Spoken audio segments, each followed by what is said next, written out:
दोस्तों, स्वागत है आप सबका मेरे YouTube channel English teacher classes पर।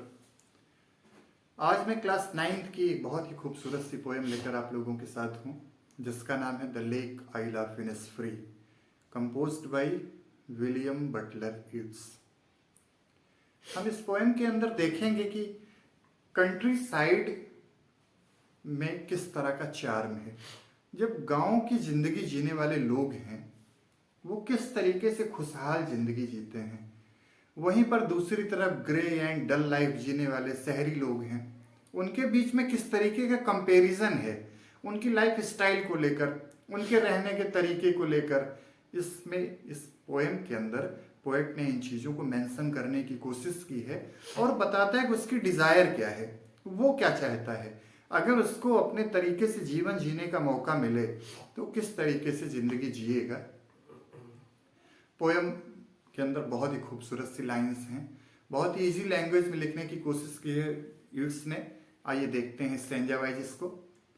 आई will arise and go now and go to Innisfree and a small cabin build there of clay and wattles made 9 bean rows will I have there, a hive for the honey bee, and live alone in the bee loud glad।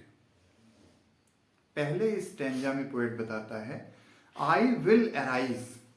आप ये समझिए कि आई के साथ future indefinite tense के अंदर शैल और will में से शैल का यूज करते हैं, लेकिन यहां पर क्या किया गया है, आई विल अराइज। आप देखिए कि आई के साथ विल का यूज किया गया है। अब इसको हम मॉडल्स में भी पढ़ते हैं, वहां का एक रूल है ये कि जब नेसेसिटी हो, जब स्ट्रॉन्ग पॉसिबिलिटी होती है, तब आई के साथ में विल का यूज करते हैं। पोएट क्या कहता है, आई विल अराइज, मैं उठूंगा, उसमें ना होने का कोई चांस ही नहीं है। I will arise and go now and go to the Innisfree, मैं उठूंगा और जाऊंगा कहां पर, इनिसफ्री जाना है उसको। एक ऐसी जगह जो हम कह सकते हैं कि नॉर्थलैंड में कहीं है।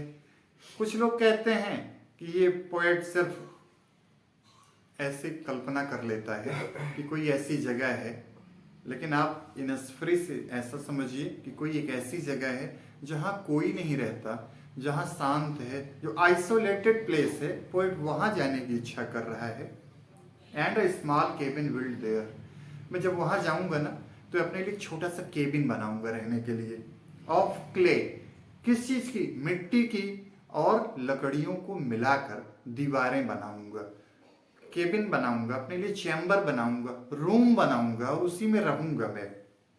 9 bean rows will I have there, मैं वहां जब जाऊंगा ना अपने लिए क्ले और वेटल्स की दीवारें बनाऊंगा तो उसी के पास में थोड़ी सी जमीन पर मैं खेती भी करूंगा, और उसमें मैं किसकी खेती करूंगा, बीन की खेती करूंगा, सेम की या किसी भी सब्जी की, वेजिटेबल्स मान लीजिए, green vegetables. Hive for the honey bee, वहां पर हनी बी, मधुमक्खियां होंगी, उनके छत्ते होंगे जिनमें हनी होगा। बिल्कुल प्राकृतिक तरीके से जिंदगी जीने की इच्छा व्यक्त कर रहा है पोएट।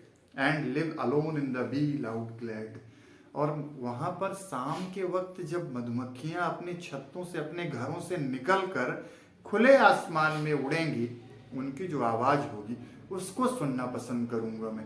एक ऐसे माहौल में रहना चाहता है जहां किसी की और आवाज ना हो, जो पूरी तरीके से प्राकृतिक हो, जहां सब कुछ नेचर का ही हो, मैन मेड कुछ भी ना हो। उसका अपना वो स्मॉल केबिन छोड़कर 9 bean rows, हनी बी और जो बी लाउड ग्लेड, जो बी हैं, मधुमक्खियां हैं, उनकी आवाज सुनने की इच्छा पोएट की है। आइए सेकंड स्टैंजा देखते हैं। And I shall have some peace there, for peace comes dropping slow, dropping from the wheels of the morning to where the cricket sings. Their midnights all a glimmest and noon a purple glow, and evenings full of the linnet's wings. And I shall have some peace there. जब ऐसा माहौल होगा तो मैं बहुत ही शांतिपूर्ण तरीके से जिंदगी जीऊंगा। For peace comes dropping slow, जहां पर जो शांति है, जो पीस है, वो धीरे धीरे करके आएगी। मुझे एकाएक नहीं चाहिए वो सुख, धीरे धीरे करके मैं महसूस करना शुरू करूंगा कि अब मैं उस डल और ग्रे जो शहरी लाइफ है उससे बाहर निकल आया हूं और एक ऐसी जिंदगी जी रहा हूं जो पूरी तरीके से नेचर की गोद में है, लैप ऑफ नेचर जिसको कहते हैं।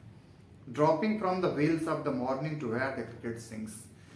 धीरे धीरे करके सुबह के वक्त जो ब्रीज है, सुबह की ठंडी मधुर हवा, वो मैं महसूस करना चाहता हूँ।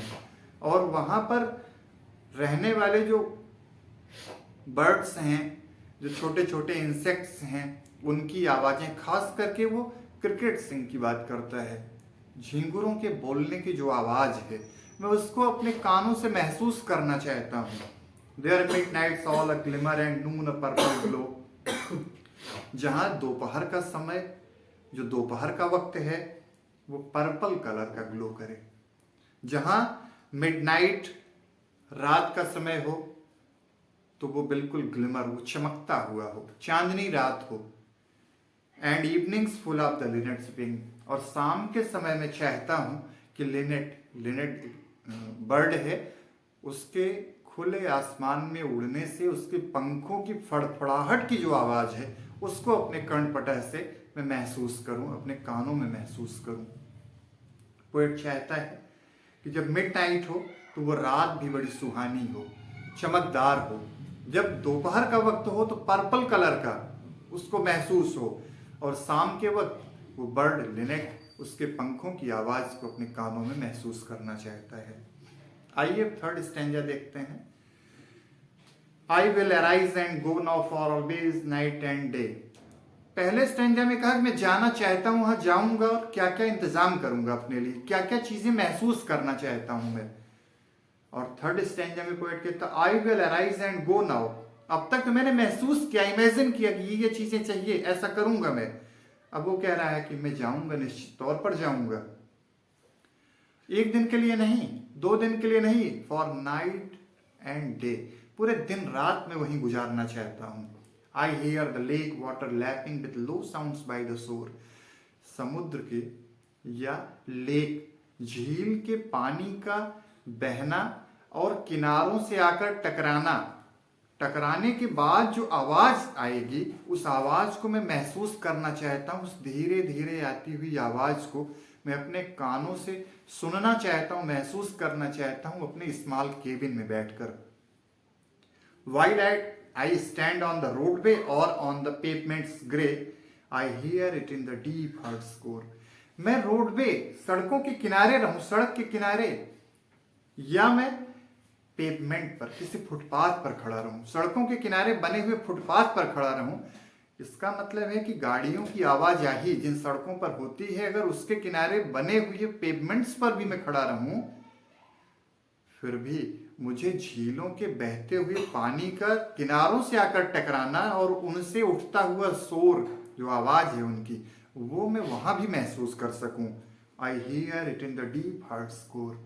और मैं चाहता हूं कि ये जो आवाज आए ना, किनारों से टकराने की आवाज पानी की, ये मैं अंतर मन से महसूस करूं। इतनी शांति कि मैं सड़क के किनारे पेवमेंट पे खड़ा रहूं और दूर झील में बहते हुए पानी का किनारों से टकराना और उसकी उठती हुई आवाजों को महसूस करना, सुनना। इसका मतलब कि पोएट एक ऐसी जगह के बारे में सोच रहा है जैसा कि हम ये कह सकते हैं है ही नहीं कहीं, लेकिन फिर भी वो एक इमेजिन करता है, एक ऐसी जगह के बारे में कहता है जिसको इनसफ्री नाम दिया उसने, जहां कोई भी ना हो। कोई आइसलैंड हो सकता है, नॉर्थलैंड पे हो सकता है जहां पर किसी का आना जाना नहीं है, अंटार्कटिका का कोई क्षेत्र हो सकता है जहां कोई नहीं आता जाता है।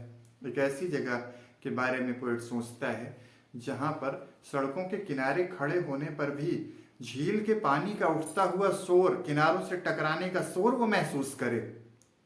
इतनी शांति की उम्मीद करता है वो। आज की पोयम में बस इतना ही।